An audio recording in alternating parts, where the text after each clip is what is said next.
Iran అనేదేమి ప్రపంచంలో శాంతియుత దేశం గాదు. ఒక వర్గాన్ని అణచివేసి అధికారంలోకొచ్చిన ప్రభుత్వం అక్కడ. సరే పోనీ అది వాళ్ళ ఇంటర్నల్ స్ట్రగుల్ అనుకుందాం. కానీ ప్రపంచం మీద పెత్తనం చేద్దామనుకుంటున్నది. సున్నీ ముస్లిం దేశాల మీద పెత్తనం చేద్దామనుకుంటోంది. పైగా ప్రపంచ దేశాల్ని తన దగ్గరలో కేవలం భౌగోళికంగా ఉన్న చిన్నపాటి స్పేస్‌ని అడ్డు పెట్టుకొని దందా చేయాలనుకుంటోంది. ఇరాన్ కప్పం వసూలు చేయడం ప్రారంభించింది ఆల్రెడీ. నిన్న 2 షిప్పుల దగ్గర నుంచి $18,000,000 ఇదేది 18,00,00,000 డబ్బులు వసూలు చేసింది. $2,000,000 $18,00,00,000 వసూలు చేసింది. అలా డబ్బులిస్తేనే పంపించింది.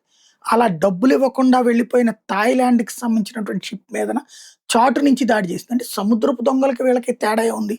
వీడేమో సముద్రాన్ని తయారు చేయలేదు, లేకపోతే రూటు తయారు చేయలేదు. కానీ వీడికెందుకు డబ్బులు కట్టాలి కప్పం? అంటే వీడు రౌడీయిజానికి కప్పం కట్టాలన్నమాట. ఇది ప్రారంభించింది వసూళ్ళు.